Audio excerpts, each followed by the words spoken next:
عرض مرتب نجل البلاغہ کے مصنف حضرت علی رضی اللہ تعالیٰ ابن ابی طالب کو فصاحت اور بلاغت کا امام تصور کیا جاتا ہے۔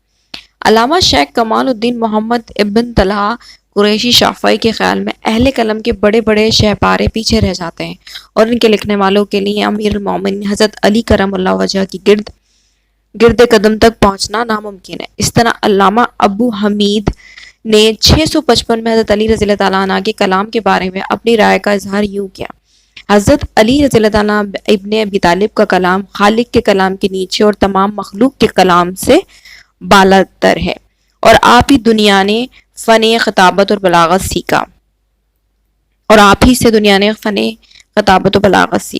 امیر الموت علی رضی اللہ تعالیٰ کی یہ تصنیف 3 ابواب پر مشتمل ہے: پہلا خطبات، دوسرا مکتوبات اور تیسرا احکام و مواعظ۔ اس کتاب کی اہمیت ہر دور میں تسلیم کی گئی ہے اور اسے ایک علمی اور ادبی شاہکار کے ساتھ ساتھ اسلامی تعلیمات اور حکمت و دانائی کا سرچشمہ بھی تصور کیا جاتا ہے۔ اختصار و فصاحت البلاغت کے جو امیر المومنین نے اس کتاب میں دکھائے ہیں، ان کی مثال عربی ادب کی تاریخ میں تلاش بصیر سے باوجود نہیں ملتی۔ صرف چند تحریروں کو چھوڑ کر باقی ساری کتاب حضرت علی رضی اللہ عنہ کے دور خلافت میں لکھی گئی ہے۔ اس کی اشاعت پر کچھ حلقوں کی طرف سے یہ آواز اٹھی کہ نجل البلاغہ حضرت علی کی تصنیف نہیں ہے۔ جناب سید رضی، جن کا نام محمد نقیب رضی اور کنیت ابو الحسن تھی اور ان کا شجرہ حضرت علی سے جا ملتا ہے، 359 میں بغداد میں پیدا ہوئے تھے، جنہوں نے 34 صدی ہجری کے آخر میں اس کتاب کو مرتب فرمایا تھا۔ ایک رائے یہ بھی سامنے آئی کہ اس کتاب کا کچھ حصہ نامکمل رہ گیا تھا، جسے حضرت علی رضی اللہ عنہ کی شہادت تکمیل تک نہ پہنچا سکے، اور اس کی تکمیل جناب سید رضی نے کی، مگر محققین نے غیر جانبدار تحقیق کے بعد یہ ثابت کر دیا کہ اس رائے میں کوئی وزن نہیں اور نجل البلاغہ کے مصنف حضرت علی کرم اللہ وجہ کے سوا کوئی دوسرا ہو ہی نہیں سکتا۔ پھر یہ فیصلہ کرنا محققین کے لیے یوں بھی آسان تھا کہ امیر المومنین کو حضرت آپ صلی اللہ علیہ وسلم نے مدینہ شہر علم کا دروازہ کہا تھا، جو شہر علم آپ صلی اللہ علیہ وسلم خود تھے۔ اس کتاب کے مصنف جب تک بقید حیات رہے، انہوں نے علم و فضل، حکمت و دانائی اور فصاحت و بلاغت کے وہ پرچم لہرائے تھے جن کا اعتراف اپنے برائے سبھی کرتے ہیں۔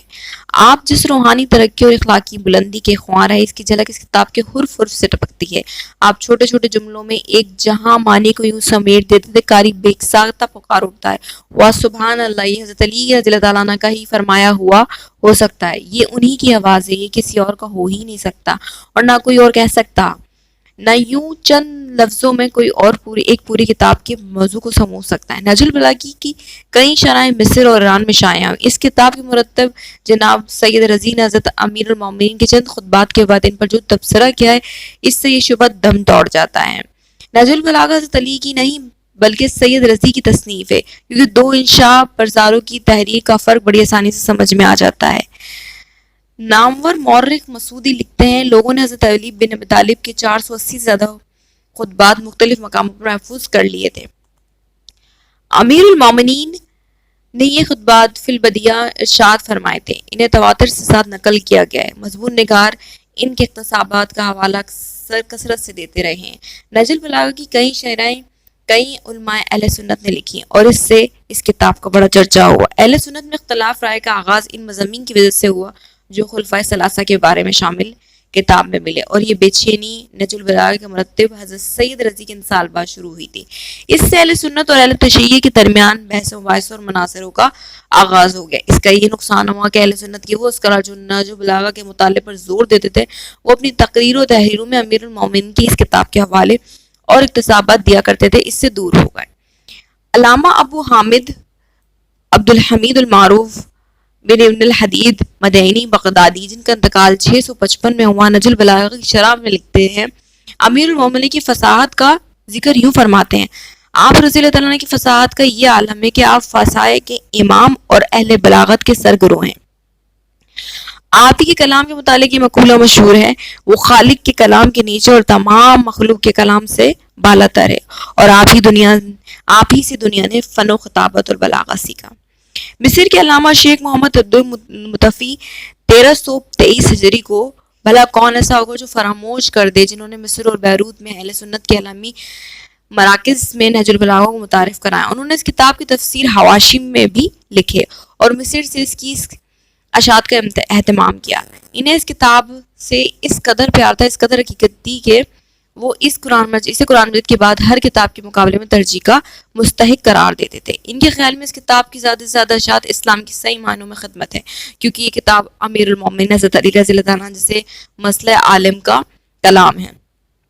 علامہ محمد عبدو فرماتے ہیں عربی زبان دانوں میں کوئی ایسا نہیں جو اس کو قائل نہ ہو کہ امیر المومنین علی ابن طالب کا کلام کلام اللہ اور کلام رسول صلی اللہ علیہ وسلم کے بعد ہر کلام سے بلند تر، زیادہ پرمعنی اور زیادہ فوائد کا حامل ہے.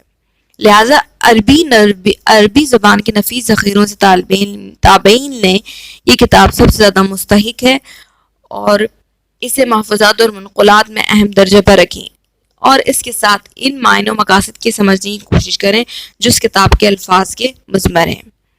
نہج البلاغہ اپنے مندرجات کے باوجود جن سے سواد اعظم کو مختلف ہو سکتا ہے، بلکہ یوں کہ یہ اختلاف ہے، پھر بھی مصر اور بیروت کے علمی حلقوں میں اسے پوری مقبولیت اور اہمیت حاصل ہے. اس کے مسلسل ایڈیشن شائع ہو کر مدارس اور جامعات کے کتب خانوں میں جاتے اور شامل نصاب ہوتے ہیں. البتہ انڈو پاک میں اس کتاب کو خالص اہل تشیع کی کتاب سمجھا جاتا ہے، جو بے حد افسوسناک بات ہے. سچ تو یہ کہ علمی دنیا میں جس کسی کو بھی حکمت و دانائی کے موتی چننے یا انشا پر درازی میں خطابات میں نام پیدا کرنا، اسے امیر مومنین حضرت علی رضی اللہ عنہ کو اپنا ساتھ بنانا ہی پڑتا ہے. جب اس تعصب سے پاک ہو کر ایک قاری نہج البلاغہ کا مطالعہ شروع کرتا ہے تو یہ کتاب اس کے لیے چراغ ہدایت اور مشت راہ بن جاتی ہے. سعودی عرب کے مشہور مصنف خطیب اور انشا پرواز شیخ مصطفیٰ غینی، جو بیروت میں تفسیر اور عربی ادب کے مشہور استاد تھے، نہج البلاغہ کے بارے میں اپنے مقالے میں یوں رقم تراز ہیں. اس کتاب میں بلیغ کلام اور شجدر کرنے والے طرز بیان میں خوشنما مضامین اور عظیم الشان مطالب سے بھرپور ایسی تحریر موجود ہے. اگر کوئی انشدر پرواز اسے اپنی تحریر میں اور خطیب امیر المومنین جب صفین سے واپس تشریف لا رہے تھے تو مقام عظیم پہ پڑا ہو گیا. اس مقام پر آپ رضی اللہ تعالیٰ عنہ نے اپنے فرزند حضرت امام حسن رضی اللہ تعالیٰ عنہ کے لیے ایک طویل وصیت نامہ تحریر فرمایا. یوں تو اس وصیت نامے کی ایک ایک سطر ایک ایک بات ایک دوسرے پر فوقیت رکھتی ہے، مگر لمبے ہو جانے کے ڈر سے صرف چند اقتصابات قارئین کے مطالعے کے لیے پیش کیے جا رہے ہیں. پورا وصیت نامہ کتاب میں موجود ہے. یہ باتیں دراصل پوری انسانیت کے لیے درس ہدایت ہیں، جن پر عمل پیرا ہو کر منزل مقصود تک پہنچنے میں آسانیاں حاصل کی جا سکتی ہیں. جو زیادہ بولتا ہے وہ بے معنی باتیں کرنے لگتا ہے. سوچ بچار سے قدم اٹھانے والا صحیح راستہ دیکھ لیتا ہے. نیکوں سے مل جول رکھو گے تو تم بھی نیک ہو جاؤ گے، بروں سے بچو گے تو ان کے برے اثرات سے محفوظ رہو گے. بدترین کھانا وہ ہے جو حرام ہو، اور بدترین ظلم ہے وہ ہے جو کسی کمزور و ناتواں پر کیا جائے. جہاں نرمی سے کام لینا نامناسب ہو وہاں سخت گیری کبھی کبھی بیماری دوا بن جایا کرتی ہے. کبھی کبھی بدخواہ بھلائی سمجھا دیتا ہے اور دوست فریب دے جاتا ہے. خبردار امیدوں کے سہارے نہ بیٹھنا، کیونکہ امیدیں احمقوں کا سرمایہ ہوتی ہیں. اپنے آپ کو اپنے بھائی کے لیے اس بات پر آمادہ کرو، جب وہ دوستی توڑے تو تم اس سے جوڑو، وہ منہ پھیرے تو تم آگے بڑھو، لطف و مہربانی سے پیش آؤ. وہ تمہارے لیے کنجوسی کرے تم اس پر خرچ کرو، وہ دوری اختیار کرے تم اس کے نزدیک ہونے کی کوشش کرو، وہ سختی کرتا ہے تم نرمی کرو. مگر خبردار یہ برتاؤ بے محل نہ ہو، اور نااہل سے یہ رویہ اختیار نہ کرو. اپنے دوست کے دشمن کو دوست نہ بنا، ورنہ اس دوست کے دشمن قرار پاؤ گے. جو تم سے حسن الظن رکھے اس کے حسن الظن کو سچا ثابت کرو. جو تم سے تعلقات قائم رکھنا چاہتا ہے تو اس پڑھو. دوست برائی سے پیش آئے تو تم حسن سلوک میں اس کا پڑ جاؤ.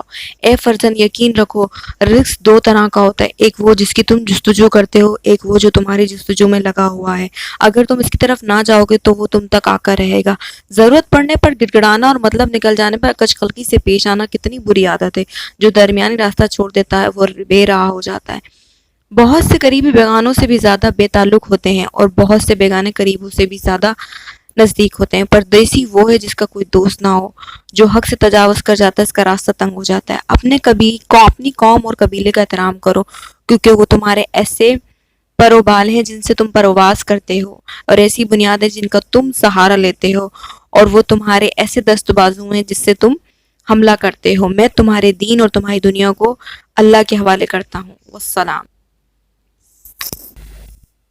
نیکسٹ ویڈیو میں انشاءاللہ حضرت علی کے تمام خطبات ترتیب وار پیش کیے جائیں گے ایز اے پلے لسٹ. تو اگر آپ کو یہ ویڈیو اچھی لگے، آپ کو یہ پوڈ کاسٹ اچھا لگے اردو کا، تو آپ ضرور لائک کیجئے گا، کمنٹ کیجئے گا اور مجھے بتائیے گا. جزاک اللہ. جمعہ مبارک.